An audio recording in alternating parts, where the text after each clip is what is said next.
Good evening. Please join me for the Pledge of Allegiance.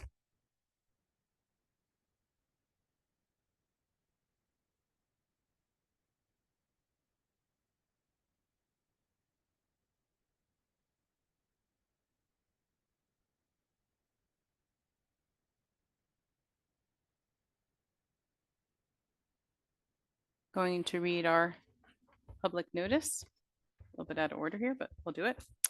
Public notice of this meeting pursuant to the Open Public Meetings Act has been given by the Board Secretary on November 25th in the following manner.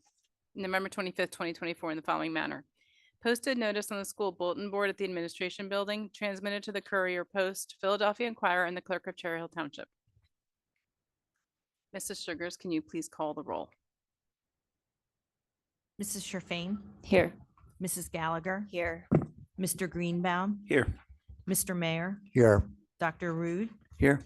Mrs. Niaz, Here. Mrs. Tong, Here. Mrs. Winters, Here. Ms. Stern. Here. Okay, tonight we do not have any board recognition and we do not have any presentations, but we do have an administrative report. And that is going to be a project update, I believe. So Mrs. Sugars, we go right to you if you would be able to give us the administrative report.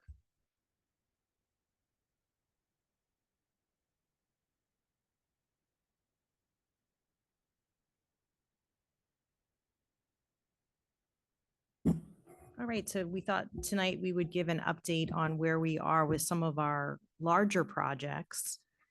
We're not going to talk about everything tonight, but we're going to talk about some of the ongoing larger projects that we have going right now. So the first one we're going to talk about is our all-purpose room additions. We have 6 of our elementary schools that are getting all-purpose room additions. I tried to put these in the order of their progress.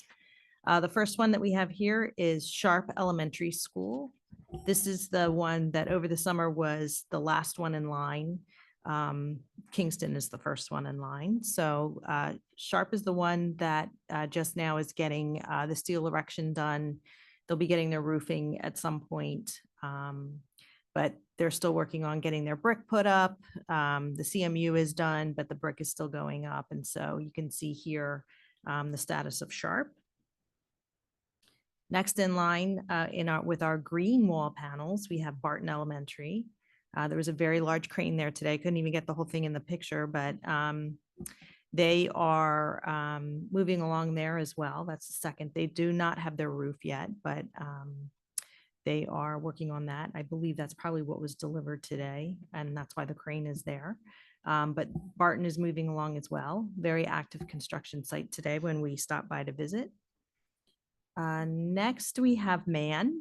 Man is, they're working on the interior of the building at this point. They have their roofing and their windows in. And so that project there is moving right along. And then we have Johnson, our yellow brick building with the blue there. That also has been enclosed and they are working on the interior at this point. And then Knight. So Knight is moving along as well. They are second in line in terms of work getting done. And they are working on the interior in that building as well at this point. And then this is the inside of Kingston. I know some of you had the opportunity to visit Kingston over the summer. And so you can see what progress has been made there. This is primed and getting ready for paint. So we're excited that that building is moving right along there. And then also the playground is open. And this is also a picture of the exterior of the building as well. So, so we're very excited for that project to be moving along. In addition to the all-purpose rooms, we have our Carusi renovations. You may recall that the Carusi project is being done in 4 phases. We are just about to complete the first phase, which is the renovation of A wing with the gym and the locker rooms. This will wrap up in the next couple weeks. They're working on the main office area and the locker rooms right now to finish that part up. And then as you can see, we have 3 other phases that will carry us over the next couple years. This project has already been fully bid. We are already working with the contractor, which is Newport Construction, and they will be doing all four phases of this project. So you can see here the before and after with the main office area. Dr. Birdie, you may recognize your old office there. So that project is moving right along. It's very bright, it's very welcoming, looks clean with the new paint and the trim there. And then I had to dig up this old picture. I just had to, because when you see the difference in the locker rooms, it's pretty shocking. You know, what was there before and what we're moving towards now. We have bathrooms being installed in the locker rooms. You can, if you notice in the picture in the bottom right with the lockers, there's an epoxy floor that has been installed. Also at the top with the cages, that will be storage for both athletics and for the gym equipment. So moving right along there. Then we have the gymnasium with the new bleachers. The curtain has been installed. And I thought this picture was very telling. This is on the right is the gym lobby. And when you look down the hallway, just the difference in the lighting is striking. They are. So it's just striking how much the difference is there and how overdue they are for an update. So we are also doing preschool additions. That's through ROD grants. That's not bond referendum work, but that's through our ROD grants. And we will be adding 8 classrooms at Kilmer and 8 classrooms at Malberg. They're going to be very similar in design and size and layout. Also at Malberg, they will get 13 individual toilet rooms added to existing classrooms.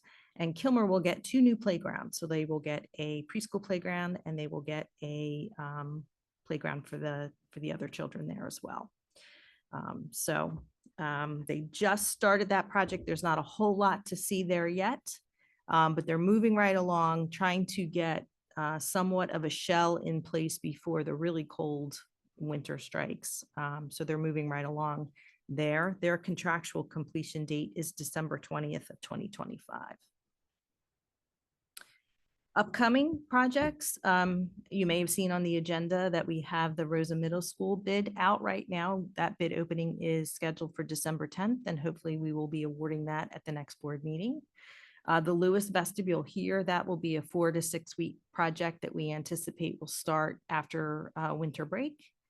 And Crucy Middle School, we have been negotiating temporary classroom units, and we expect that installation to begin in April of 2025. There is a lot of site work that has to occur. There's connections with electrical, plumbing, PA systems, all of those things that have to happen. So if we get them in April, we will be ready to go by the time school starts in September. In design, we have the Beck Middle School project. We had part of that project already designed. The main entrance area. It was a previous project that the board had not moved forward with. So we still have that design ready to go. We will include some other areas of the building in that as well. And we expect that to be out to bid in February of 2025. And the West Stadium, which is lighting and ADA accessibility, that work will be out to bid in the spring and will start after the fireworks on July 4th. Next on our list, our tentative list, 2026, we're looking at the auditorium for East, and 2027, F Wing at East and the auditorium at West. We want to be sure that the district has an auditorium available to them. We don't want to take both of them offline at the same time. So that's what's on the short list right now coming up. So I wanted to talk briefly about the financial piece. I know that there has been questions about the financial piece and what that looks like. I know that when we get our new website up, we will have some kind of dashboard on it where we have financial information. But I just wanted to share, this is what we share with the board every month, so they understand, you know, what we have spent and what projects have been completed and what are in progress. So as you can see from this, we have spent, of the 363 million, we have spent 104, almost 105 million of that. So just shy of 30% of the funding has been committed. And that is it to a combination of soft cost and professional fees and construction fees. We have just under $260 million in funds remaining. And you can see there the list of the projects that we have completed or started and what we are currently working on. So we have completed most of the roofing work and some of the site work and playgrounds, VAT tile and lockers at Rosa. And currently, just as we just saw, we are working on playgrounds, HVAC, APRs, and the renovations at Carusi. So just to keep track of where we are, the final column, we really don't put numbers into that column until the project is completed. There's allowances, there's change orders, things of that nature that have to be considered. And so we do have some shortages and some overages in that last column there, but overall, we are trending well with about $456,000 to the good in terms of the projects that have been completed. So this gets shared with the board each month. We also give them a breakdown by school of what that looks like so that they can keep track of the spending and what it looks like. Are there any questions?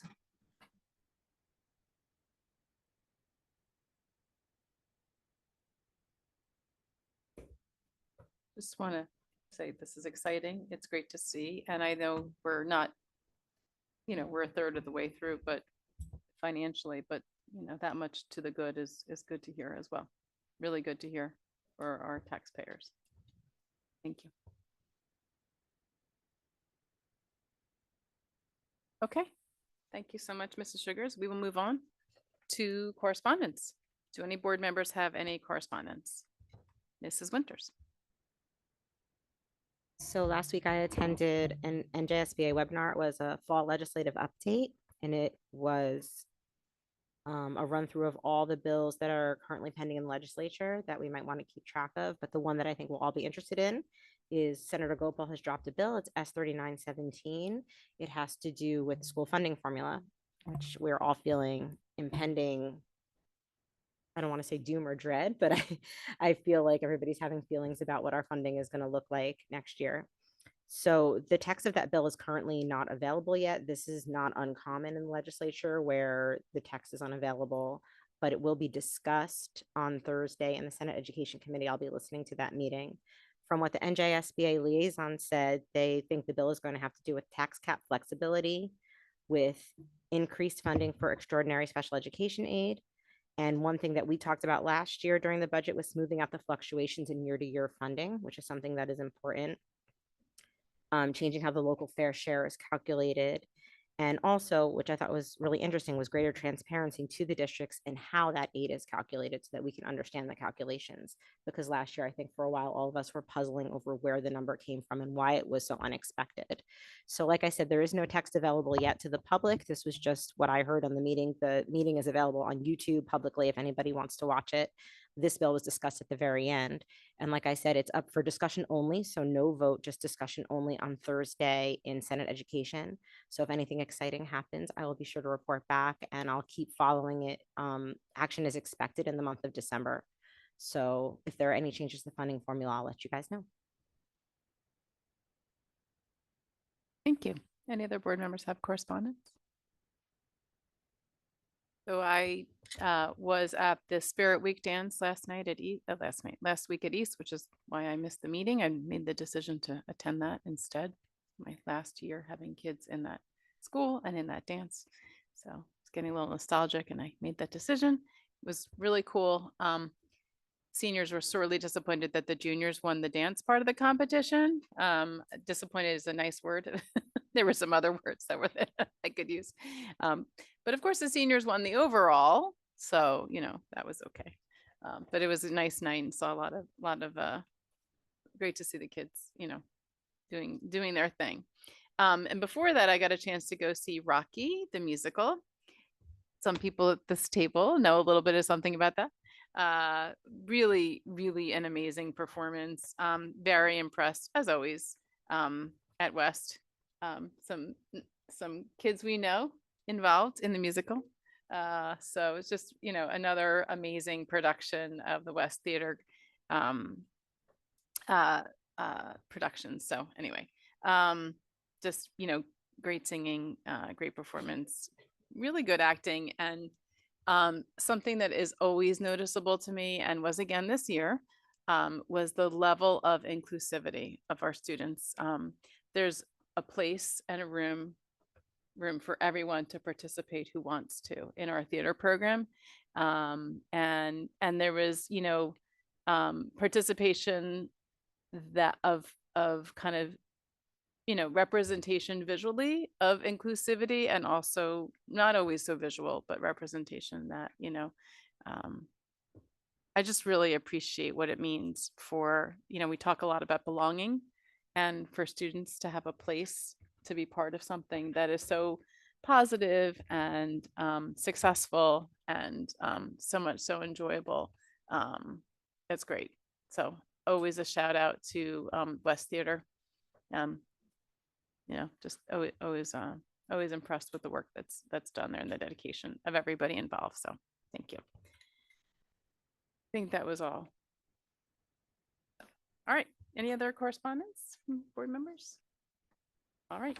We move on to our first public comment. It's not even 7 o'clock yet. Look at that. Okay, I'm not jinxing it. Okay.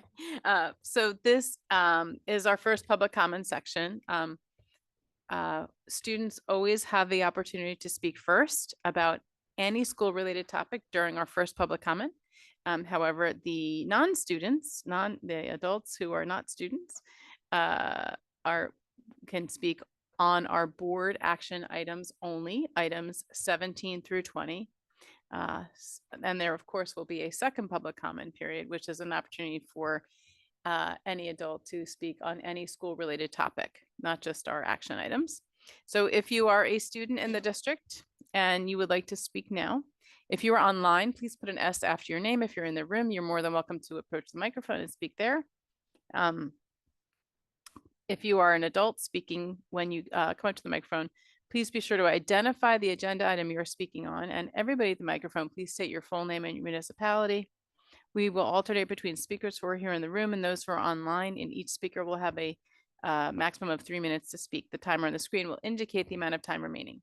Public comment is an opportunity for members of the community to comment on matters relevant to the operations of Cherry Hill Public School District or within the authority of the Cherry Hill Board of Education.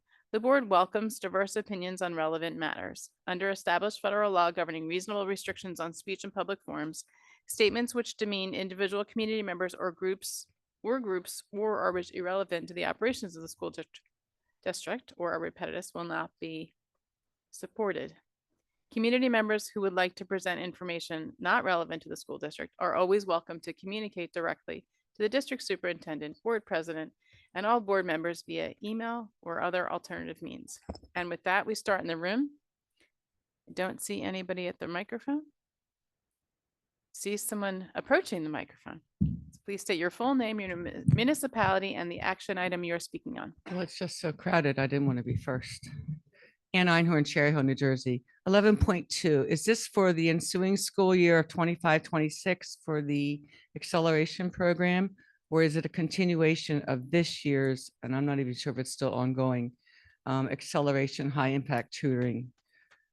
Because I know that we received monies for 24-25, but is this for 25-26 or ongoing for 24-25? And what student population will it affect? Thank you. Okay. We go back to the line and I see one hand and it's a phone number that ends in 788. Please state your full name, your municipality, and the action item you're speaking on. My name is Jeff Podowitz. I live in Cherry Hill, and it's 17.2 and 17.1. First, 17.2, it's the resolution authorizing the acceptance of building capacity for career pathways in comprehensive schools. It's about vocational education. The grant started in March 1st of 2022, and it ends June 30th, 2026. It gives us approximately $168,000 a year, and that doesn't even come close to the expense of vocational programs that are very, very expensive. And I've said this before, hugely expensive. I'd like to know what exactly has this and will this cost? I mean, the equipment alone, I mean, is unbelievably expensive. Just look at what Camden County VocEd or Burlington County VocEd, what the aid they get is. This is really costing us a lot of money. How much?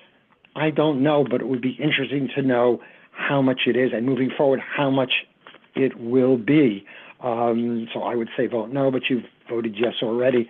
But 168,000. What is that? What is that? The cost of maybe 2 teachers, 3 teachers. The other is 17.1. Very good. Approval of workshops. Approval of workshops. Let's look at the SW, the SXSW education conferences, South by Southwest Education Conference. The total cost for 2 staff members will be about $5,000. It's a couple of days, and it's in beautiful San Antonio, Texas. And I mean beautiful. I really saw a promotional video, and the promotional video is just unbelievable. How that what it talks about is it's the crossroads of technology, of culture and philosophy, of history, of heritage. It is a place. It's a wonderful meeting of the minds, and you bring people together, and the key advisors say that this generation of founders, it talks about the next generation of founders, that this is a multi-trillion-dollar industry, and there's one you could build companies from. It's really amazing, and the video was amazing, and I think everyone should listen to that video. Really, everyone should just listen to that video, SXSW Educational Conference. I would say, why don't you do something that doesn't cost $5,000 for 2 teachers? Why don't you do it for like $1,000, or a conference for $1,000 and to $1,500, and take that other money and maybe the leftover $2,000 or $3,000 and put it towards tutoring. Put it towards a tutoring grant. Because really, I mean, you got to listen to that promotional video. They have such, I mean, a multi-trillion-dollar industry. Your time is up. Thank you. We go back to the room. Not a single person at the microphone. We go back online, not a single hand raised. I'm going to close first public comment, and we will move on to our committee of the whole. And we will start with Mrs. Winters. Could you please lead our discussion for our CNI committee? Sure. So CNI has a few items on tonight. I'm going to ask Ms. Staffen to help me out with some of the description. The first one is a research request, and it's Kennesaw State University. Good evening. Kennesaw University received a $3.5 million grant in which they're studying the implementation of AAPI studies, Asian American Pacific Islander studies, into curriculum. They've approached us because they know that it is a state mandate that it be part of our curriculum. And we have a course in AAPI studies that is offered to the students at both high schools.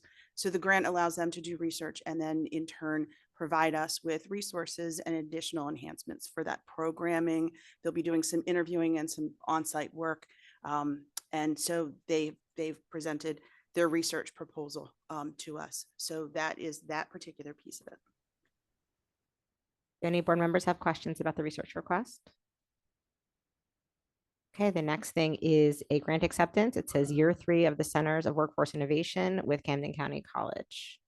Yes, so that particular grant is part of Camden County College in their expansion of esports programming. So we had received that grant last year, and they have extended it again to us this year. This year's grant funding will be $3,000 to each of the high schools and $1,000 each to the middle schools toward their esports programming. Right now, we're looking at the high schools into the broadcasting and communications program to see that we can expand that. And then for the middle schools, we'll look at their esports clubs and programming as well. Excellent. Do any board members have questions about the grant? All right, the third thing is, I think it's sort of like a preview of updates to the course of study booklet for 25-26. It is. So just know that the course requests have come in terms of new courses to be proposed into the course of study. And we will be doing a full presentation to the CNI committee on January 7th and to the full board on January 14th with all of the changes to the course of study as well as all the additions. So it was more like a teaser trailer It is. for a course of study. I'm very excited. It's one of my favorite things every year. And I would also like to ask you on 11.2, if you could just clarify the additional high impact tutoring money that we're receiving. Yes, so the board or the Department of Education has awarded us because we were one of the original awardees of the original grant for high impact tutoring. They came back to all of us and provided us a small sum of money for this school year. So again, we'll be looking at fourth grade right now in English and mathematics, recognizing the data from NJSLA and noticing some of those trends. So we've just started reading the RFPs to award the vendors for that grant, but that was an extension of the grant from last year. So last year's grant ended August 30th, and then we got information from the DOE in September that they had a small amount of money to give all the awardees for this year to work again. So that will be implemented in the beginning of 2025. February, we're looking at a February February 25. implementation. We're looking to award our vendors this month and then get everything in place for a February to do another 12-week, 36 sessions, And will that be in person or virtual tutoring or both? a combination. So we're looking to do both. Ideally, we'd like to do it during the academic day. At times that becomes impossible because there's competing priorities for students and the things that they're involved in. Excellent. Do any board members have questions? Ms. Gallagher? I have two questions. So the first, since we're talking about the high impact tutoring grant, we'll just start there. How many students are you hoping that this will like help? Because it's a significantly smaller number versus last year. Correct. So Yeah. right now we have identified approximately 150 students Okay. that have been identified by their schools that Okay. could potentially benefit from this grant. Okay. And then going back to the discussion items of the course catalog, I'm just curious. I feel like I've asked this question before. I don't remember the answer, obviously. How are courses like added and taken away? Like, what's the determination there? Is it like just based off of like enrollment? Like, is that how students, like, how is that how classes are kind of taken off the books, or is it just due to lack of teachers being able to teach it? I'm just curious the process as to like how to add a class and how to remove one. So excellent question. We look at the course of study and we look at sectioning over time. So we'll look at courses that have not run in the most recent 5 years, and we'll remove them from the course of study. That way, students have a full sense of what really they can take and be part of, so our numbers are more accurate.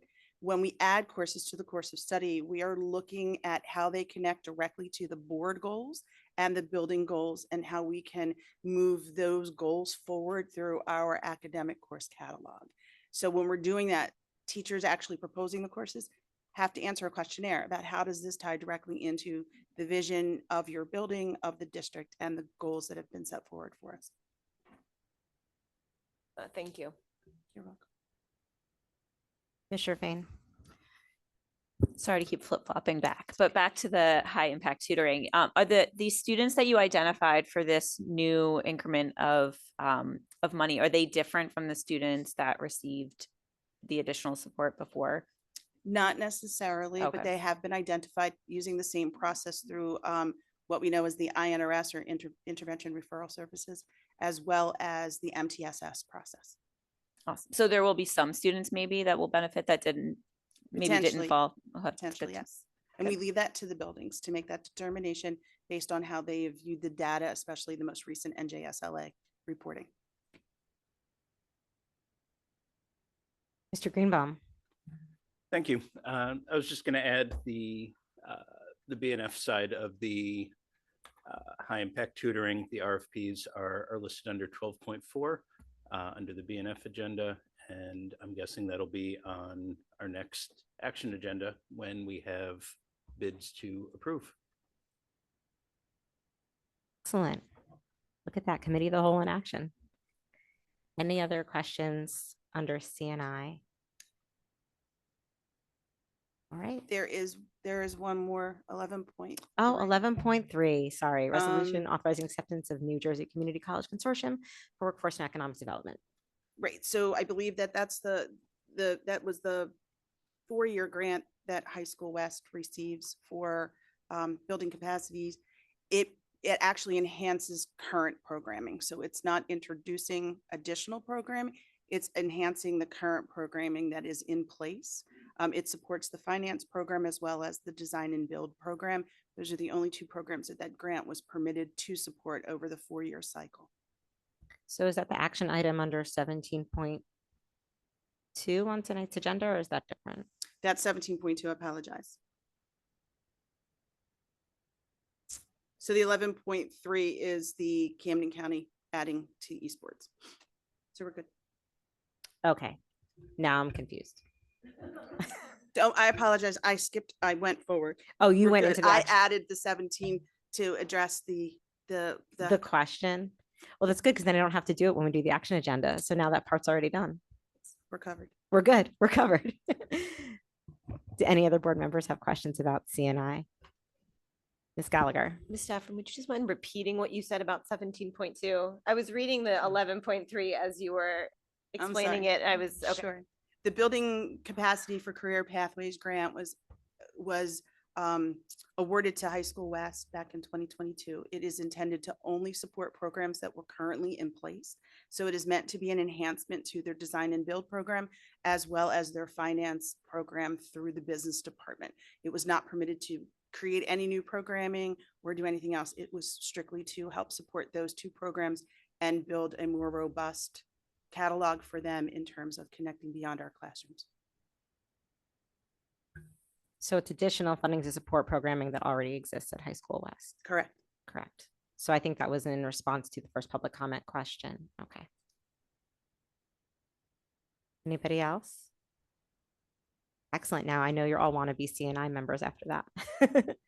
So thank you so much. And we will continue to update on course of study in January. Thank you. All right, we move on to Mr. Greenbaum's going to lead our business and facilities discussion. Thank you. We have one topic for tonight, which is the 2025-26 budget priorities and preliminary numbers. And I am going to hand this off to Mrs. Sugars for an overview presentation. Yes, I thought it would be a good idea as we are starting our process for 25-26 to talk about sort of where we landed last year with our 24-25 budget. So this is information that we shared with BNF a couple weeks ago.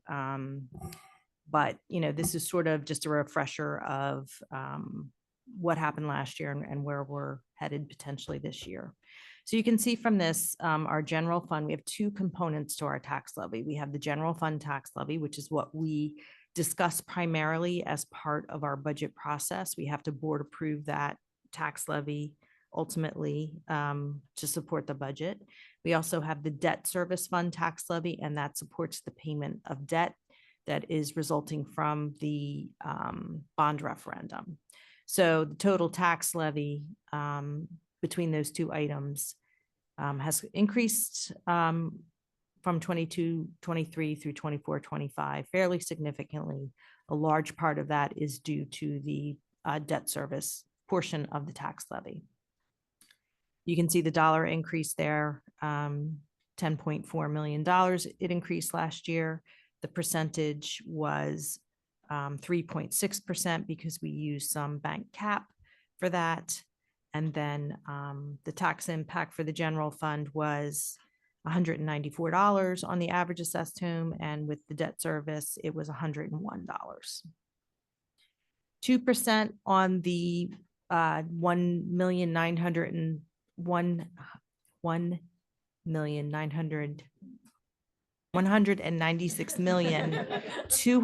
196,200,891. I apologize, it's been a long day. 2% on that, which is typically our tax levy cap, would be about 3.9 million. And the estimated tax impact at this point is $111 if we went to that full 2%. So just to give us an idea of how much our tax levy can increase and what that tax impact would be on that increase. So if we look at banked cap, we just talked about banked cap briefly. It is taxing authority. It is not a pot of money. It is available on a 3-year cycle. So the bank cap that we generated in 22-23, the 1.3 million, will expire in 25-26 if it is not used. The tax impact of the entire amount that's available, which is the $4.7 million in banked cap, is about $135 on the average assessed home. So the 1.3 will expire if it's not used. The 3.3, which is the additional amount that was generated in 23-24, we would have another year to use that before it would expire.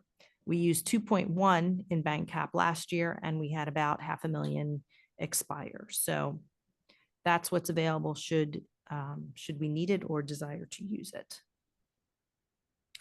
Our total budget last year was $254 million.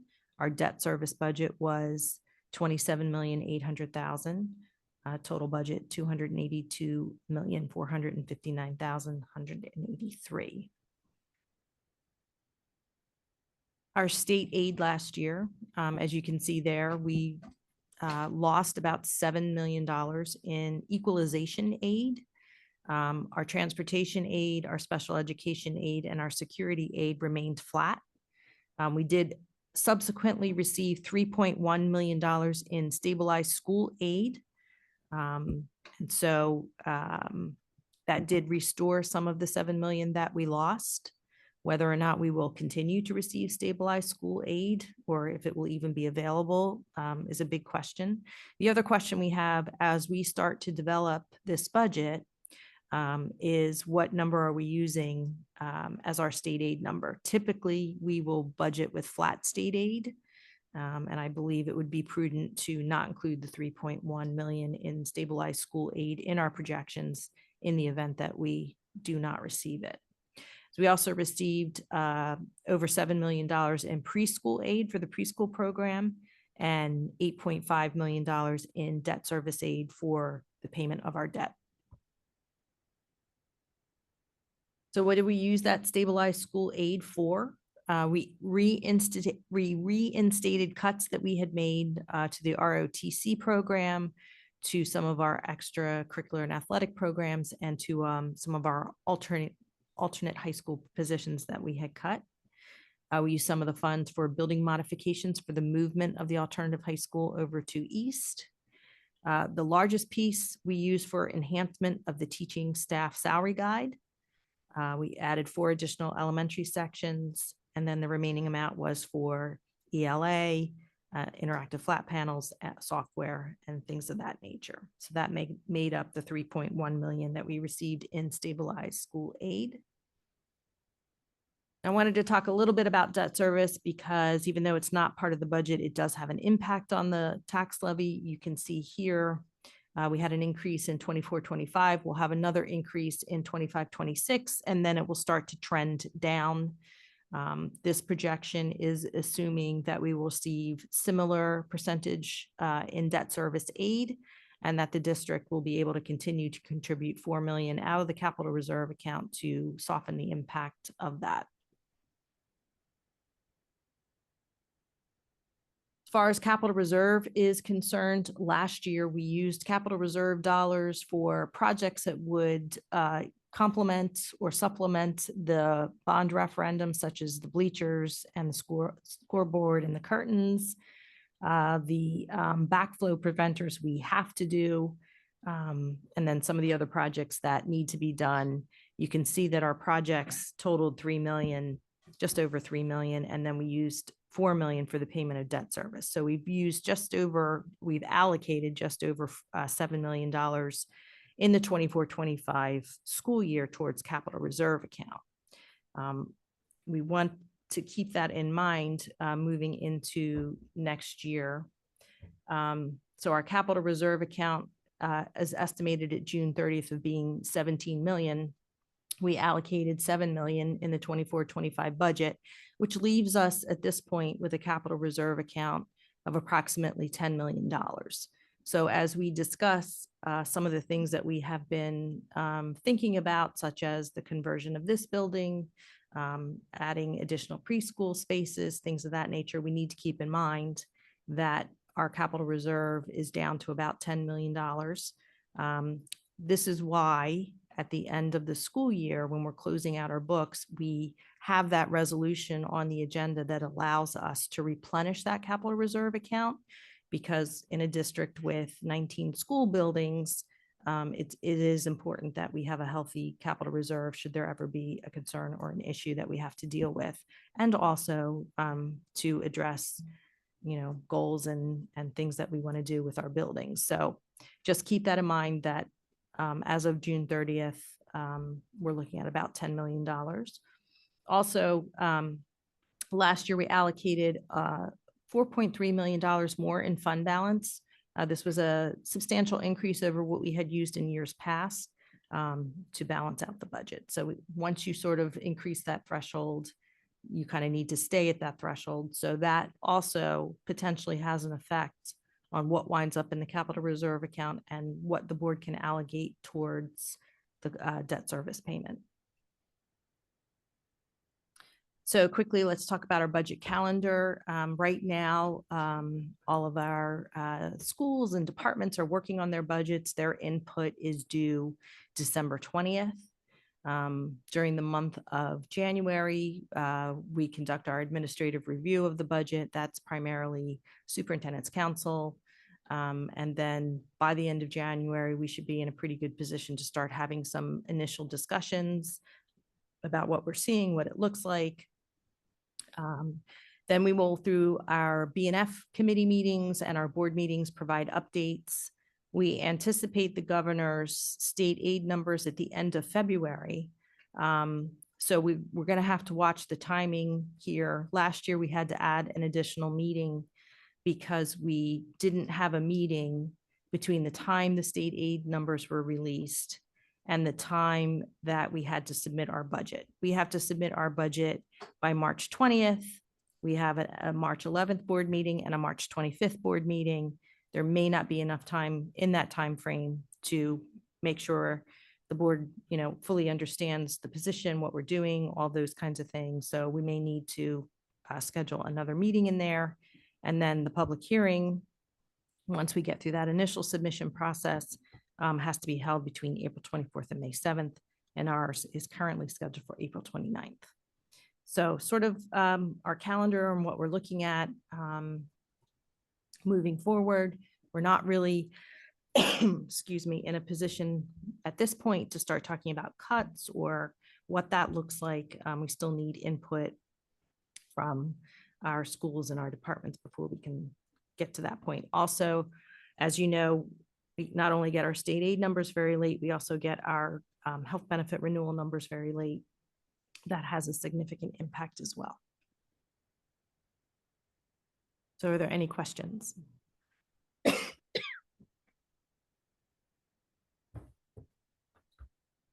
Mrs. Trefane. Going back a couple slides to where you mentioned the preschool aid, was all of that money allocated to whatever services we've provided? And if not, does that roll over if we did not use it all? Yes. So it does go towards the preschool. If there is funding left over, we do have carryover. However, carryover is 2 years later. So if we have carryover from 23-24, that will be applicable next year. Any carryover from 24-25 would not be applicable until the 26-27 year.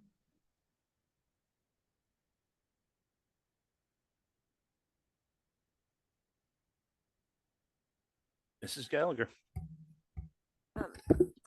You mentioned, so I'm curious if you know what the average discussed home would be for the debt service for 25-26 for next year? Did not calculate that. Okay. But It would be, you said it's going to go up next year, correct? By a Yeah, little bit? so Okay. the total tax levy for 24-25 was the 15.2, Mhm, and we're estimating it'll be 16.1. mhm. So it'll be a slight increase for next year, Okay. and then it'll start to trend down. All right. And then on the slide, where you were talking about the capital reserve and the fund balance, you made a comment. I was gonna ask you to repeat it when you were there, because I wanted just clarification. You made a Mhm. comment about like the increase in fund balance impacts the amount we can put into capital reserve. Did you say, is that what you said? And I guess, are you saying that more because, can you just expand Sure. on that? Mhm. Thank you. So fund balance is sort of our savings account, our district monies that we have that we contribute towards the budget. So at the end of the year, just like you would in your personal budget, you know, you look at what income you had and what expenses you have, you close it out. What you have left for us is our fund balance.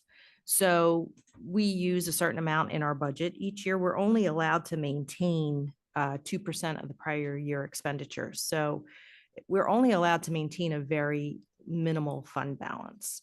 So either you're using it in the budget or you're putting it into the capital reserve account. And the reason that you do that is because you don't want to create a situation where you have a lot of fund balance and you have to put it in the budget. And then next year you don't have a lot of fund balance. So you want to try to keep that sort of even as much as you can. So the more that you're using in your budget to sort of balance your budget means that when you close out your books at the end of the year, you may not have as much left over. That's where the kind of replenishing of the capital reserve account comes from. And that's what allows us to use some of it for debt service. So as we jump in $4.3 million of our savings that we've put in, we will have less savings as we continue on that path. That makes sense. Thank you. Mhm.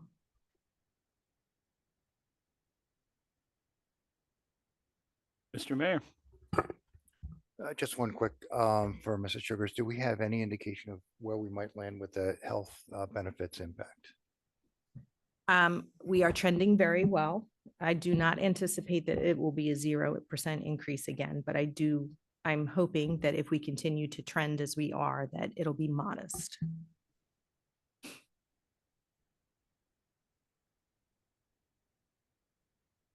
Okay. Any other questions from board members? Okay, well, seeing none, thank you very much, Mr. Sugars, for sharing that. And I look forward to future discussions. With that, I will hand it back for HR. Okay, thank you. And this is Lieber because HR is typically a confidential committee, right? We will not have any there's nothing to discuss in our committee of the whole public discussion tonight. Getting the yes, that's correct. So I get to now turn it over to Mr. Mayor for the policy and legislation committee discussion. Sure. Thank you. Just two items for discussion this evening. The first would be regarding the updates from the HIB Parent University meetings that have taken place. So Dr. Mahan, if you would be so kind as to go over those updates with us. And then if there's any questions, we'll take those. Okay, thank you, Mr. Mayor. The HIB parent universities have been on our agenda for the past few meetings. I just wanted to give one last update. The parent university sessions dedicated to HIB have been overwhelmingly successful. In comparison to other parent university sessions, we had strong attendance with over 150 participants in over the four sessions. The presentation is posted on the website, so if anyone would like to view it, they certainly can at their leisure. There were lots of great questions and feedback from participants. An example of that feedback is, thank you for taking the time. This was so informative and everything was explained thoroughly. We did a feedback survey, which was not completed or reflective of the attendance of 150. But for those who did do it, it was positive. And we did notice that respondents are asking for more information on the appeals process for HIBs, which is something we will take into consideration.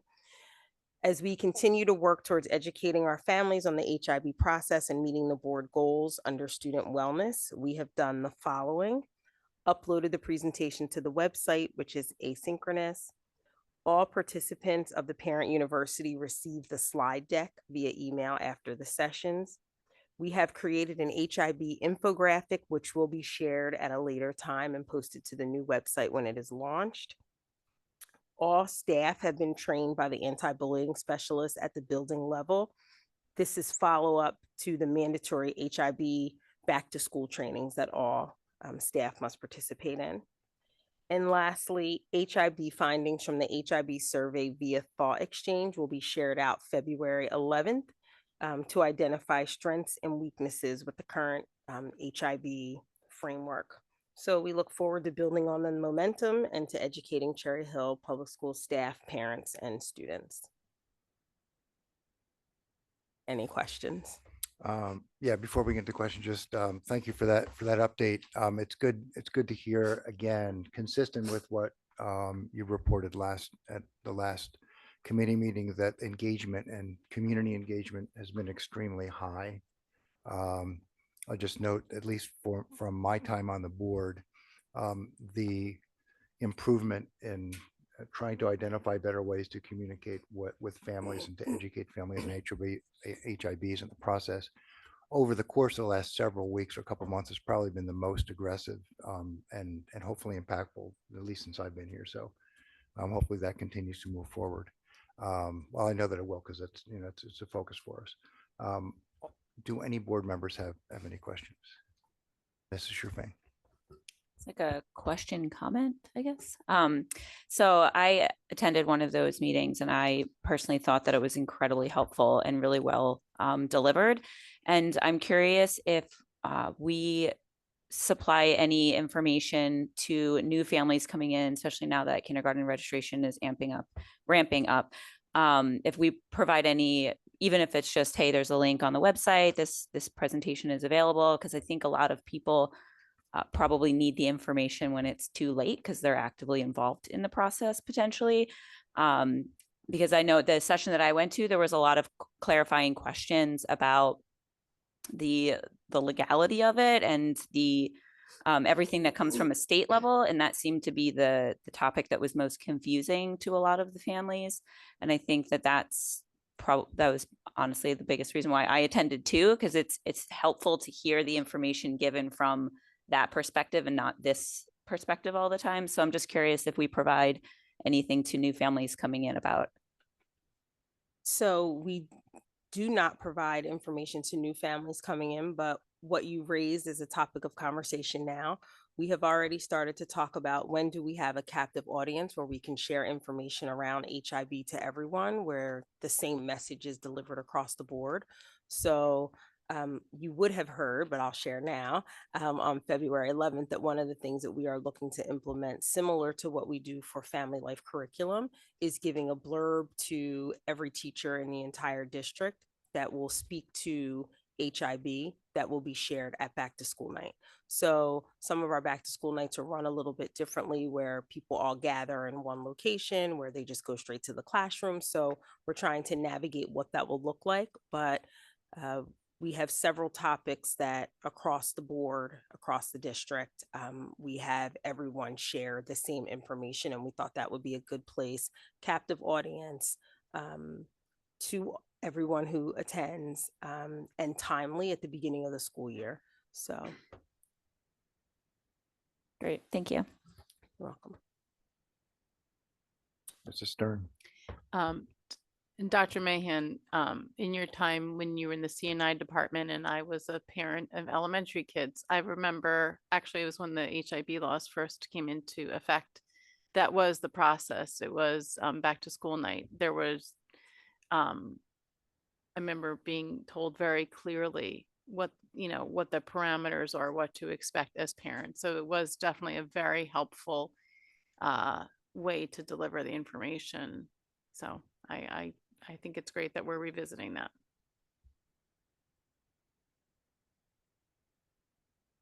Any other questions from board members before we move on to the next discussion topic? Seeing none, we'll do that. So the next discussion topic actually is more of a ministerial addition is policy 5111, eligibility of resident and non-resident students for free education here in the district. There are no substantive changes at all to the policy. The revisions, and they're really just very few, are simply to ensure that 5111 is aligned with other existing policies in terms of language and in terms of also removing a couple of references to obsolete references to programs which no longer exist. Policy is also cleaned up just a little bit to make it easier for those who are reviewing it. It's obviously a relatively dense policy to identify the section that they might be most interested in. But again, there's nothing substantive that's being changed. There's nothing substantive that's being abolished or removed. That said, though, Dr. Mahan, I know we did have a discussion this morning. If you just wanted to touch on a couple of those highlights for board members, I'd invite you to do that. And then if there are any questions, we'll take those. Thank you. Just very quickly, there was reference in the policy to another policy, policy 5118. Again, that policy no longer exists, so we wanted to remove that language.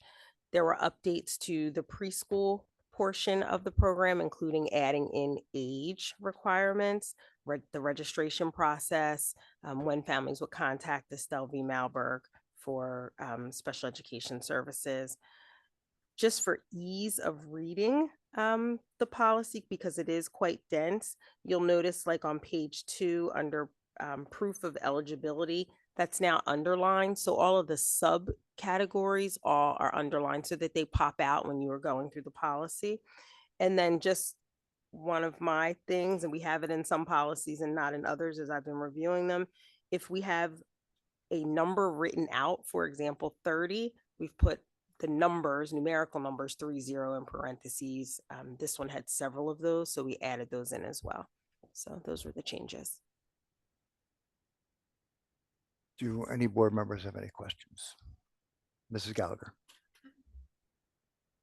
So I was just looking at the policy and under children of non-resident full-time staff members, obviously, I don't know how often this happens, but it does state that children of non-resident full-time employees of the Board of Education may be enrolled in the elementary, middle, except Rosa. Would we keep that as a note?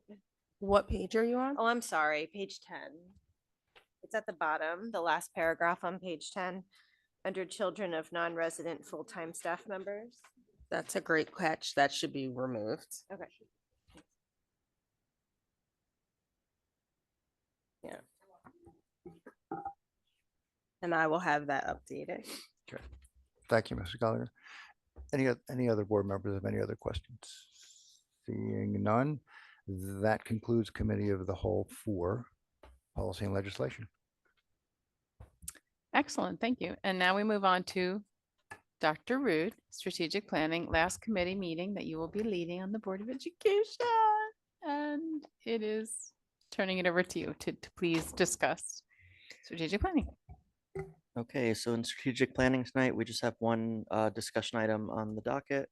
So League of Innovative Schools and Digital Promise are going to be discussed. Dr. Martin. Thank you, Dr. Root. I'm going to take that one. So just to give a bit of an overview, I know there's been some discussion and questions about the League of Innovative Schools, Digital Promise, what they're all about, how much it's cost us, so on and so forth. So this year, our district was one of 30 districts across the country to gain acceptance into the League of Innovative Schools. In total, there's slightly more than 150 districts across 34 states. There's about 4.4 million students or so served as through that partnership.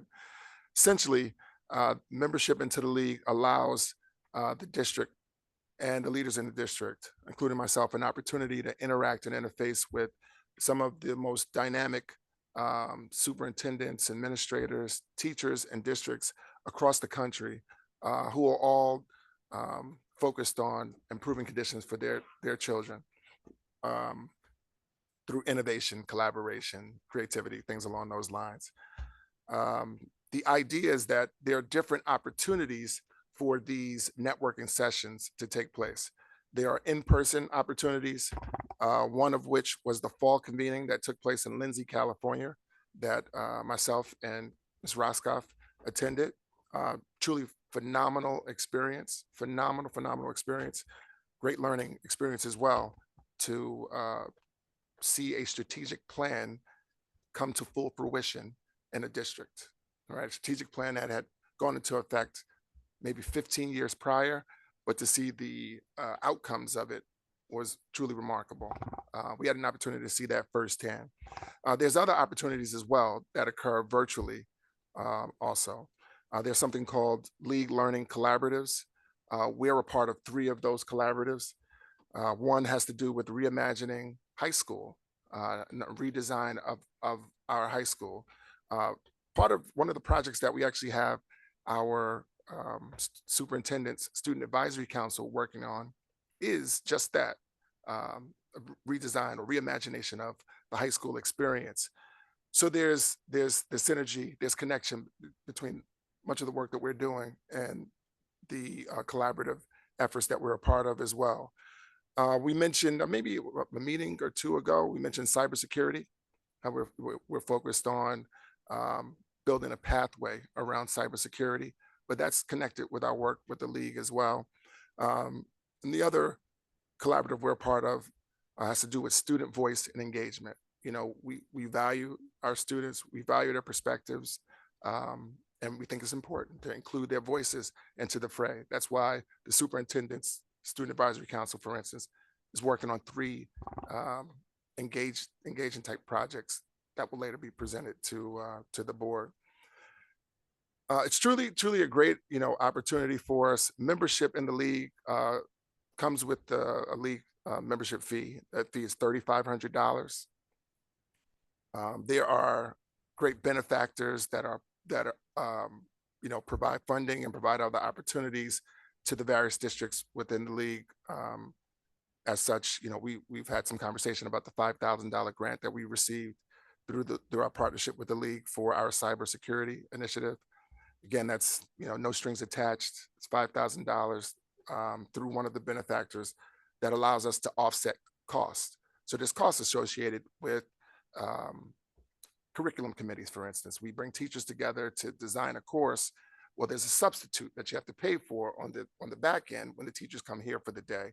The grant fees will allow us to offset some of those costs.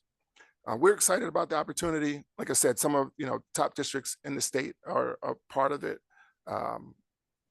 It's not the thing that's taken for granted. There's a rigorous application process that we have gone through to be a member, and we're definitely looking forward to our work.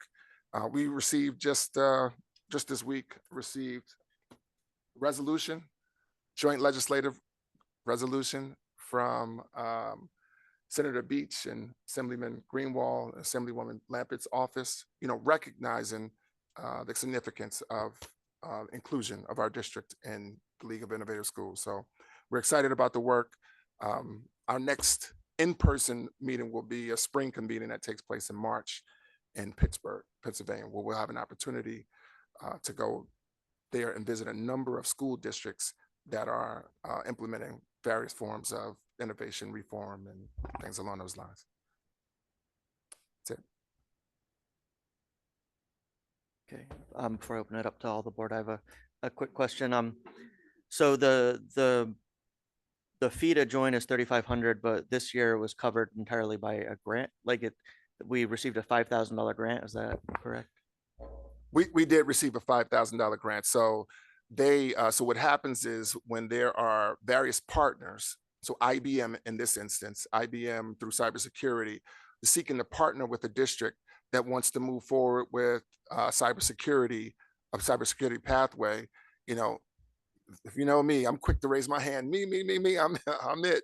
I want us to be a part of these cutting edge things. So we were agreeable to be one of the first districts in the league to say, we want to partner with IBM.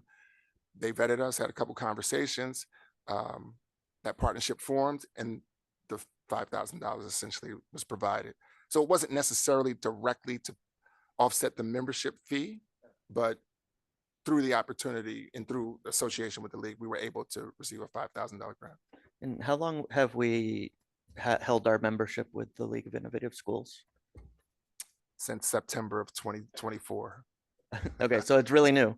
Brand new, yes. So that kind of makes the next question a little bit, maybe we're not there yet, but I mean, it sounds like a great program to pay into. What value do you see coming back out of it? I mean, obviously there's already some, you talk about cybersecurity and some opportunities for students to delve into a new area of interest, but Right. what if you could just maybe provide us if there's any other examples from your meeting in California, like what value do you see it bringing to the district in the future? Yeah, so there's practical and relevant value add for us. So the trip to California was amazing because we're immersed in a 5-year strategic planning process as well. So we had an opportunity to go to Lindsay, California School District. This is a district that's primarily made up of the children of migrant workers. Their reality had been low academic achievement, low matriculation into colleges and careers and things along those lines, prevalence of gang activity and things along those lines within their community. And listen, everything I'm saying, they shared with us. So I'm not, attempting to be disparaging in any way. But to see where they are today, where you have these self-directed students that have clear understanding of what it is that they are attempting to accomplish. They have a platform and a framework that they utilize that all the kids are familiar with, where they take the onus and the ownership of their learning. It's dynamic. The graduation rates have soared. Kids are matriculated into colleges. We met, and I was actually escorted by several individuals who had gone through the school system, had gone to college, graduated, and come back, and are now working within the school district as well. But that was all a result of a strategic planning process that they went through. And this process is exactly what we're attempting to do here. So it was sort of like validation. They went to the community and sat and had community meetings, community forums, where the community came together and had an opportunity to provide voice and input into the direction of what it was that they sought for their children, what that portrait of a graduate in Lindsay, California looked like. So for us to see that firsthand and to talk to, well, it wasn't the superintendent who's there currently, was not the superintendent at the time, but the work has endured. But to talk to people who were there and to see people who have benefited from that practical application, relevancy for us as we're going through that same process now. So that's amazing. So one of the other things that we have the Student Advisory Council working on as well has to do with AI policy, their thoughts around how that can be utilized within, the framework of their high school experience and just within the district in general. But obviously the league, innovation, technology, the use of AI is something that is being explored and examined by districts throughout the league. So, that's another piece and component that we're working on. And we're going to eventually be able to come forward with a framework, including a policy, protocols for, how AI should be utilized in Cherry Hill Public Schools. So. Thank you for offering some additional insight. Sorry to be greedy, everybody. So let me open it up to the rest of the board for questions. Mr. Niet, I saw your hand up first. Oh, thanks. So I guess a few questions, Dr. Morton, further, and thank you, Dr. Rude, because they're helpful information from your questions. So we'll just take AI, for instance. So, we are at the dawn of the AI impact on education, right?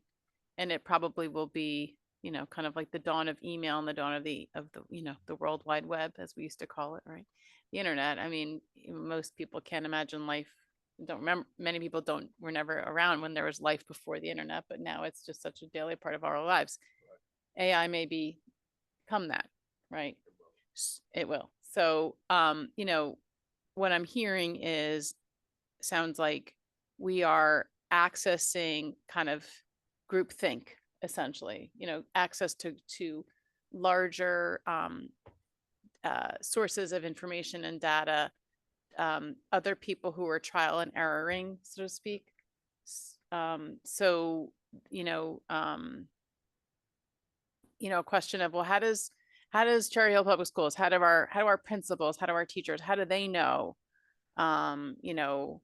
how to handle this in their classroom? Well, part of it is they have professional organizations, they go to, professional development, they read, they get, publications, they get emails, but they're also part of organizations, right? And that sounds like this is yet another kind of example of how, large groups from across the country, which I would imagine brings different perspective, from, I mean, obviously the population of the school you're referring to in California has some similar and some very different challenges from our school district, right? So I guess, I wonder, so I think like I see the value of that regarding like being part of more of an, a larger pool of information and resources, but also very targeted and specific, focused. Is that, would you say that's right? Correct. You're answering all the questions that you're Okay, asking. I just want to make sure I'm like capturing it right. So, but I do have a specific question, and that is, where in New Jersey, so bring it back locally, how does this kind of apply to us? Where else in New Jersey is this being utilized? And is there an example of something that you think is a helpful takeaway, maybe more locally, that might be useful in our schools? Well, so there are several districts in New Jersey that are part of the league. I'm just pulling up the list here. This year, Hillside joined the league, Teaneck, Weehawken, and West Windsor Plainsboro. So the representation is that all those superintendents are a part of these discussions. They become part of a professional network, right? That of individuals whom I can tap on and who can tap on with me as well. As we have our, learning collaborative meetings and other meetings as well, there's an opportunity to have discussions with, leaders, from, I just mentioned New Jersey, but there's others from, multiple states as well who are engaged in the work. Some may be a little behind, but others may be further ahead of, where we are as a district. And there aren't many people who walk in the position that I'm in currently. So to have an opportunity, to bounce ideas off of individuals and to also co-plan these action projects together, it's just tremendous opportunity for us, and well worth the time and any investment into the league. Thank you. So it sounds like right now it's smaller, not smaller, but initial ideas and initial project focus, especially specifically with students, but you could see things being more applicable in a larger way. Yes. So we've just begun our partnership and our acceptance into the league, just this year in September. I think they made their announcement and we couldn't really fully move forward until October. So, it's December now, but we're immersed in multiple groups, multiple projects. Dr. Birdie, I know definitely Ms. Roscoff, staff and have been engaged in meetings as well. So, but I look forward to, the work that will take place and things that will come to fruition. Thank you. I remember a teacher saying to me a few years ago, asking me, what is the educational North Star in Cherry Hill? What is the philosophy of education here? And the teacher said, it's not clear to me. And, they felt that was, in order to have a clear direction, you need a philosophy, you need a North Star. And it sounds to me like, with our strategic plan, And I think having all this available kind of pool of resource, not to mention, by the way, which I am a big proponent of. I remember Mrs. Sugars sitting on the alternative funding committee that you were part of. And, you know, we talked about, well, how do we find alternative funding? You know, is it bake sales? You know, is it finding sponsorships? And it sounds like this, we don't have to go look for those types of things. It sounds to me like these companies and supportive organizations are coming to the League of Innovative Schools. And so they are a resource pool for us to tap into, which by the way is nice. But I think overall helping us move in a direction. I mean, we could stand still if we wanted, right? We don't have to innovate, right? We could stand still and kind of follow a path of what's forced upon us, like when we're forced to have, you know, changes in curriculum or what have you. And or we could choose to lead the way. So I guess I'm normally in favor of maybe some too fast sometimes, but of leading. I'd rather lead the way and make those decisions, especially have our students, having so many students be part of it. I think I love that. So thank you, Dr. Reed. Mr. Fain. When you mention cybersecurity pathway, is this a course that we're creating for our students? Yeah, ultimately there will be a course to support the pathway, as well as experiential learning opportunities. So we partner with industry professionals to have them provide like an internship for So for the students. students to understand cybersecurity, not for us to work on our cybersecurity, just to Yes. clarify. Yeah, yes. Okay. And then we're looking to the other piece of that as well as a connection to college and university also. So there's a matriculation and a progression upward. Awesome. I do have one other question. I'm curious how you knew about what seems to be such a lucrative secret society of administrators. Such a small portion of the country is involved. So I'm curious how you know about it and what were the requirements to be accepted into the program? Yes. So I had an opportunity to talk to the former commissioner of education in New Jersey, who I know personally. And it was, through advice that, we should probably get connected with this organization because they're a great organization to support, work that we're trying to do in terms of moving forward. So application process required writing an application, rather lengthy application. We needed to speak to work and experiences that have taken place in the past, innovations that are currently taking place in the district, vision for the district in terms of moving forward. We then once we went through that round, we went through an interview process where a team of 4 people from the league interviewed myself and several of the members of our administrative team as well, sort of like vet our responses. We had to send a video submission over as well. So, yeah. Thank you. Sounds like the secret is out. Now it's on YouTube. So there we go. Secret is out. Any other questions from board members? Ms. Tong. I personally I don't have any questions. I am in favor of innovations. Appreciate it. All right, anyone else? All right, seeing no other hands, I'll pass it back to you, Ms. Stern. Okay, thank you very much. And we will move on now to our special action agenda. Mrs. Winters, can you please move the CNI agenda?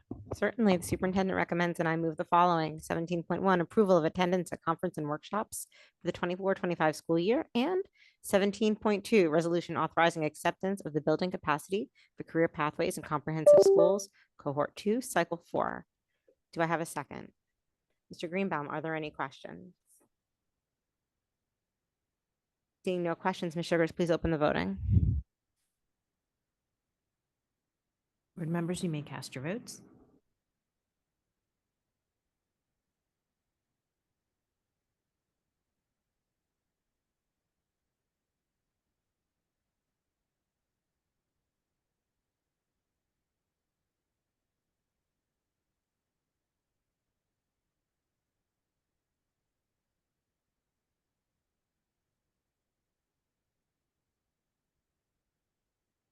Mrs. Sugars, my laptop is not playing nicely, but I am a yes vote.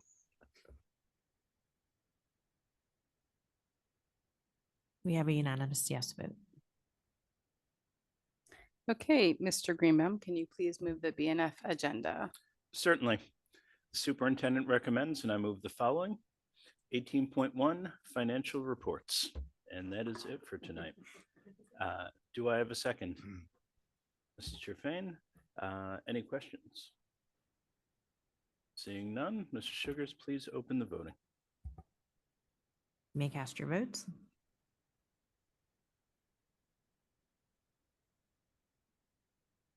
Mrs. Sugars, on 18.1, I'm going to recuse on the second bill list, Jewish Federation of South Jersey, to avoid a conflict of interest. Along those same lines, Mrs. Sugars, on the second bill list for ESS, I must recuse myself for a similar conflict of interest. Mrs. Sugars, I will abstain from 18.1 to do SAC financial report for September 2024.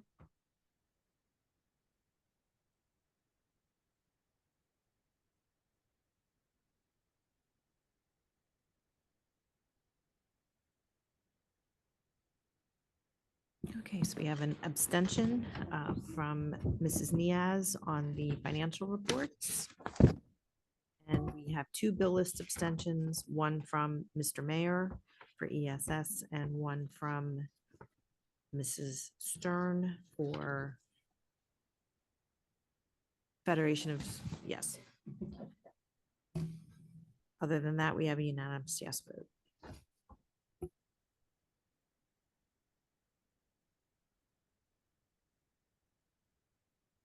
Thank you. I was waiting and I realized it was my turn. Come back to it. We do not have any items on the human resources agenda, so we move to policy and legislation. Mr. Mayor, could you please move the P&L agenda? Sure, the superintendent recommends that I move the following item, 20.1, approval of harassment, intimidation, and bullying investigation decisions. Do I have a second? Mr. Greenbaum, are there any questions? Seeing none, Ms. Sugars, would you open the voting?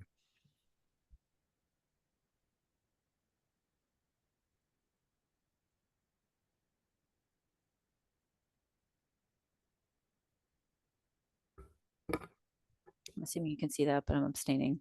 I was not present.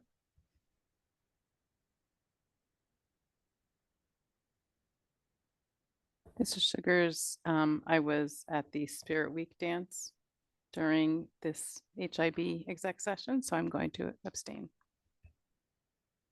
Okay, so we have three abstentions, Mrs. Sherfain, Mrs. Tong, and Ms. Stern. Other than that, the rest of the votes were yes votes. Okay, thank you. So now we move on to new business. Is there any board new business? Seeing none, we move on to old business. Is there any board old business? Mrs. Tong.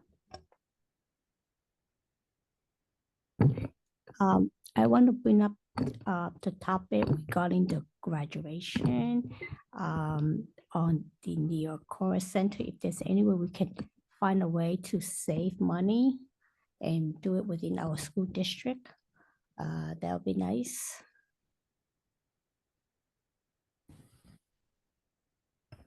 This is probably a good question for Dr. Morton or Mrs. Sugars. Perhaps just about the cost of Mrs. Sugar graduation at Leah Course versus another option to have it in district. Yeah, so part of the reason we have it at the Leo Chorus Center is because of the capacity and because we never have to worry about the weather, right? Because we can have it indoors.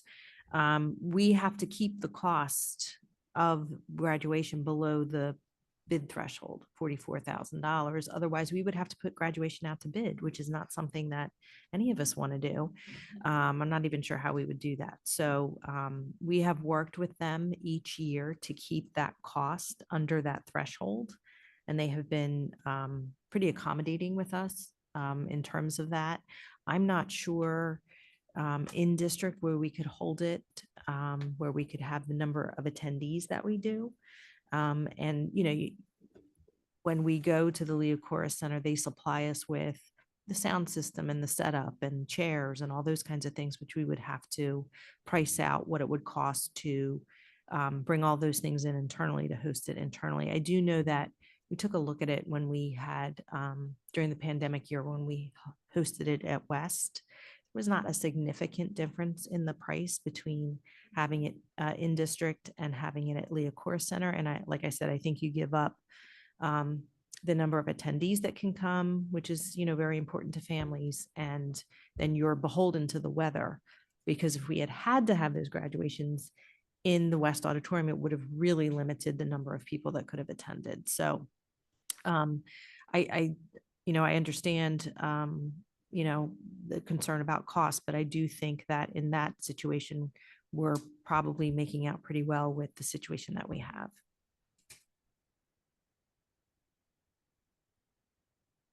Mrs. Tong. Yeah, I'm not sure if I can ask if we can see the numbers, the differences, if that's possible. Thank you. Sure, we certainly can get that in our memo. It doesn't have to be today. Yeah, no, I think we could get that in our Friday memo. I mean, I just want to piggyback. So something I never thought about, but I know there is a local district, high schools, does high school graduation. That's about a third size smaller. Well, actually, no, it's not a third size smaller. The schools are a little smaller than ours, their high schools. And I know that they set up chairs in the gym as well as outside. They plan for both inclement and clement weather. So I always think about the cost of that. I think about the cost of security. I remember when we had them, you and I were at the 2021 graduations, which were outside and luckily beautiful, although blazingly hot for some of them. They were really nice, and a lot of people liked them outside, right, at our own schools. But I remember thinking, I'm not sure that the costs would be any less, so we'll find out. But I think if we were considering what it would take to set up for both weather options, and of course, that other piece about limiting, and thinking about, you have to think about accessibility, all that stuff, which is not easy either at, at any venue with a large group of people, but you have to prioritize that as an important piece. So anyway, we'll see what the numbers are. Well, thank you for that.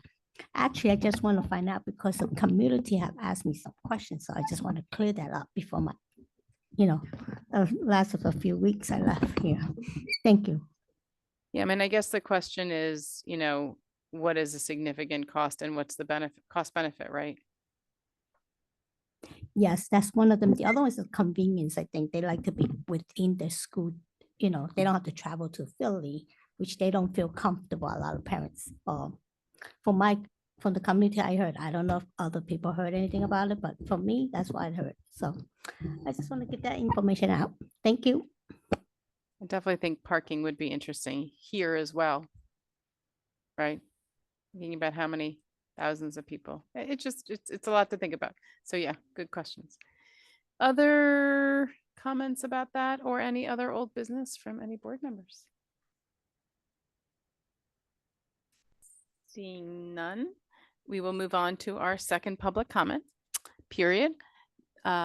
This is our second public comment period. Again, I will always say that if we have students who'd like to comment, you are always the priority. So please put an S after your name if you are online, and if you are in the room, you are welcome to approach the microphone.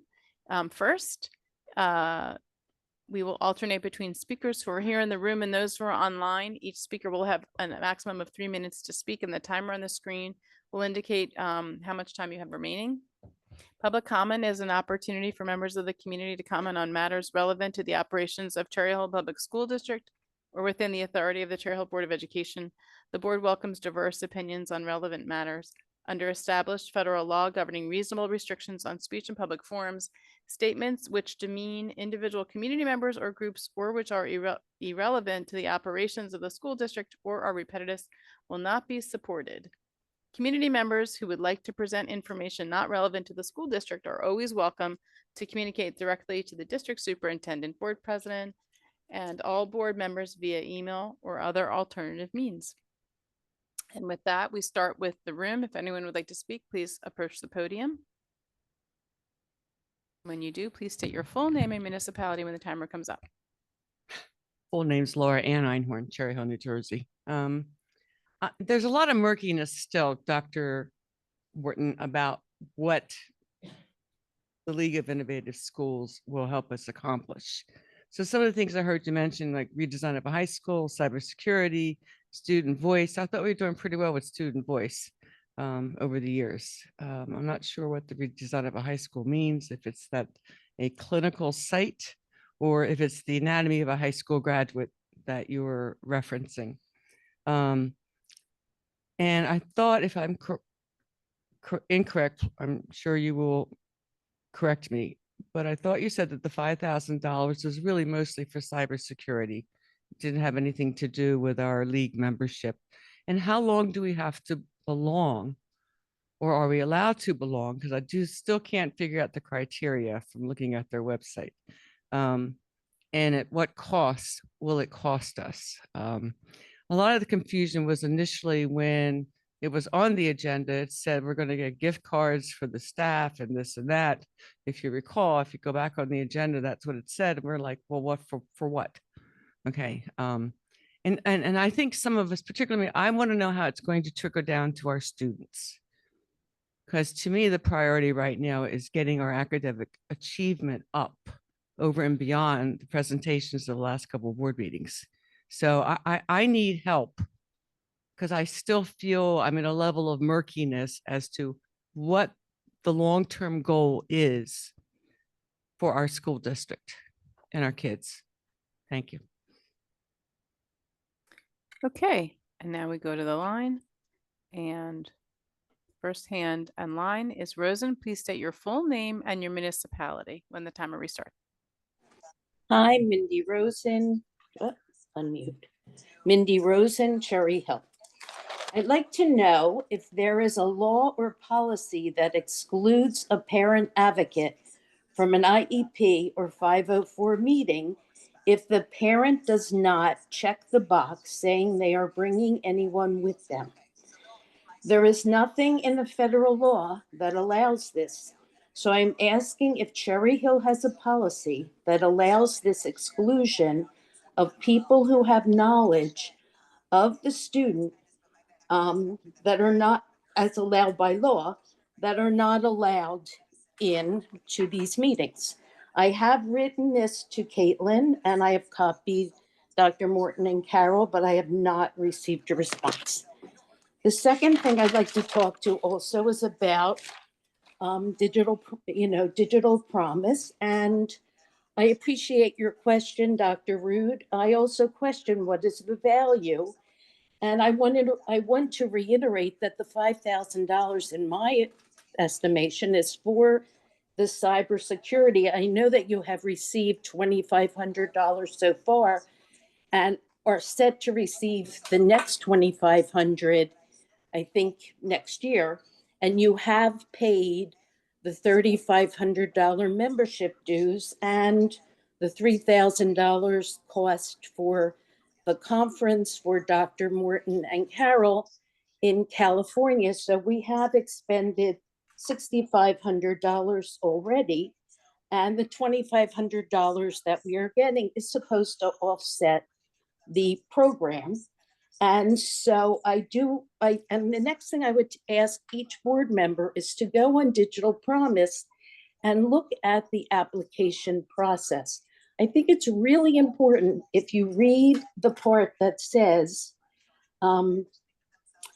who is given priorities to join and why we are looking for certain districts to join. I think it's really enlightening to see that this digital promise is looking for a certain kind of district. And there are 4 priorities, and I really think it's important for each of you to read that. I think it would be eye-opening for you. And so I also agree with Anne that I don't see, where our benefit is, where's the value? And like, how much will this Pittsburgh conference cost? So I think there's a lot of questions with digital promise, and my time is up. So thanks very much. Okay, we go back to the room. If anyone would like to speak, please approach the podium. Okay, and there's nobody at the microphone, not podium. So we go back to the line, and the phone number ends in 788. If you could please state your full name and municipality and when the timer restarts. Okay, my name is Jeff Powers. I live in Cherry Hill. About something that was said in the meeting today and said before. We did not receive over $7 million in preschool expansion aid for this year, 2024, 2025. Go to the DOE website and you will see that for 2024, 2025, our preschool aid for preschool expansion was $6.1 million, not the approximately $7.5 million our school board and leaders are telling us and have told us before at previous meetings. First, it's important to understand that next year, preschool expansion are slated to go up from 300 to 900 students, tripling of students, and there will be a ballooning of costs from the district. We should receive well over $20 million next year from the state, actually from the state, for preschool expansion aid. I hope so. We're going to need every dollar. Remember how our aid was cut this year? Wait till next year. However, our leaderships don't fight for us by saying that state has provided us $7.5 million in preschool aid when instead of the actual $6.1 million, they are not going to stand up to the state, but they are agreeing with the state. Okay? Instead of saying that what we're doing is shifting funds to preschool for the students with disabilities, that's what the $1.5 billion represents. They're saying that that money that is our money that we're shifting is actually state aid. That's false.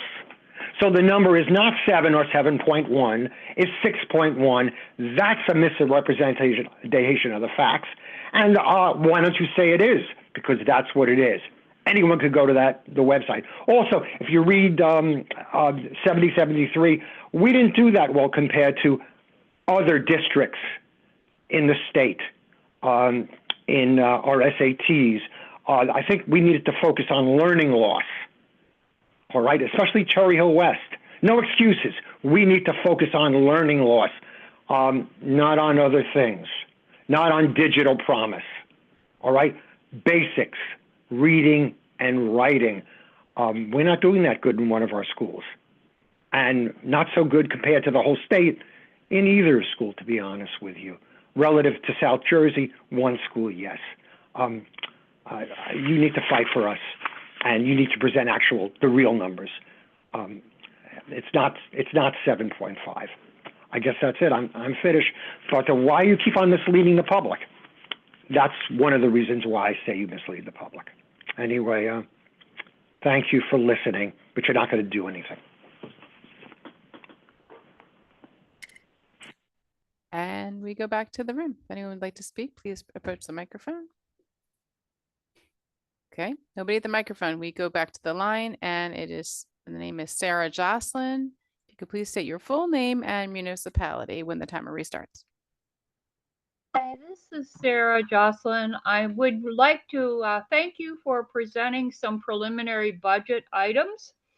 I had a question just for clarity as we move forward. We had an excellent preschool presentation the last meeting, and it was not clear to me where the costs for fully equipping the preschool classrooms will fall within the budget. As I recall, I think you're going to have a series of about 25 classrooms needing to be set up each of the next several years to accommodate the preschool students that will coming in. And I realize that probably is a relatively small part of the overall budget, but it is an unusual part in the going forward. And as we prepare for our buildings, which of course were under the bond program, I'm just not clear how that falls within the budgeting going forward, and I'm sure that will be explained as we see the next series of budget discussions. So again, I thank you for presenting a preliminary view of the budget going forward. And of course, we want transparency for our district. Thank you. Okay, we go back to the room. Nobody's at the microphone. Go back to the line. No hands are up online. I'm going to close public comment, and I'm going to now turn it over to Dr. Morton for superintendent's comments. Thank you very much, Ms. Stern. I do have a few comments and responses to some of the questions that were just offered. First and foremost, though, I hope everyone had a wonderful Thanksgiving holiday, time spent enjoying some relaxation. Unlike the Morton household, there's no really relaxation, but lots of fun and socialization with family and great time spent. So last Friday, November 29th, marked the 49th anniversary of IDEA. IDEA originated as the Education for All Handicapped Children Act, which was authored and launched in November 29th, 1975. We talk about inclusivity quite a bit. And I think, we live in a time where we may not understand when there's certain protections and things weren't provided. Just to give you, for instance, I know my family's history very well. And one of my dad's brothers, my uncle, was born in the mid-50s. He had significant cognitive impairment. There was no school to accommodate my Uncle Freeman. He didn't have a school. So my grandmother, growing up or living in Brooklyn, New York at the time, was left with very few options in terms of what to do and how to educate Uncle Freeman. He wound up at one point in the Willowbrook State School, the notorious Willowbrook State School for individuals with neurological impairment. He was there in the early 60s. 65, that school was exposed as being, I think what they called, maybe Robert Kennedy called a snake pit at the time. It essentially a place that just had multitude of individuals such as Uncle Freeman, just in a room, not being treated fairly and treated appropriately. Thank goodness for IDEA and, acts that require and demand that inclusivity is a matter of fact. And it's a thing that, that we have to ensure for all of our children. So truly a wonderful thing. Truly a wonderful thing for us. So I want to make sure that we bring recognition to this act, why it's so important, and why inclusivity is so important for us as a district as well. Just in response to a few things that we heard, so in reference to the SXSW conference that a few of our administrators are going to. So our important understanding that we have to have, our administrators have a contractual right to attend conferences up to an amount of $2,500 per school year. It's written in their contract. It's written in the contract of all CHASA members. It's written into the contract of our directors and our assistant superintendents and myself as well. The opportunity to engage in professional learning. This is how we better ourselves. And the thinking is if we're able to expand our knowledge base and better ourselves, we're better able to inform and serve our children. So there's direct impacts there. Conversation about the League of Innovative Schools and why it's important. I'll just make an analogy. Probably one of our greatest family friends is a dermatologist. And this individual is a person who doesn't have many peers within the field of medicine. In order to better herself and to expand the skill base and to get better, this individual, Dr. Washington, attends conferences. Dr. Washington has a network of other dermatologists across Western Pennsylvania region, but also across the country that she can tap into that helps her to better her own practice. I mean, if we can't understand that, I mean, I don't know what else to say. I mean, the thing is the opportunity to tap into other superintendents who are doing the work and who are doing the work well is priceless. It's a priceless opportunity for myself.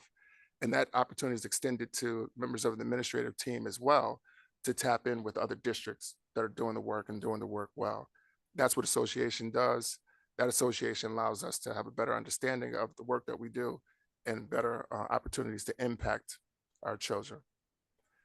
Just as a reminder, next week we have preschool, elementary, and middle level conferences. I suggest parents, if you have your child is doing great or if your child is not doing great, you know, talk to your child's teacher, make that connection. It's very important. So there'll be early dismissals Monday through Friday next week for the children, middle level conferences. And the last thing, I guess on a positive note, if you were up at 5:30, I believe, Ms. Barati-ish, 5:30, 6 a.m. this morning, pretty early. And you look tired, you were up early this morning. But the cast of Miracle on 34th Street was featured on CBS News this morning. Truly outstanding. It was wonderful to see the kids. It looks like they had a wonderful time. High School East will follow up on the magnificent show that was Rocky. And our superstar who's sitting here in the room who played Adrian, I'm not going to put her on the spot, but you know, truly wonderful. It's great to see the kids, you know, in their full splendor and being celebrated. So with that, I say thank you. Have a great night. Thank you, Dr. Morton. And with that, I make a motion to adjourn. Do I have a second? Mrs. Miaz, all in favor? And motion carries. Meeting is adjourned.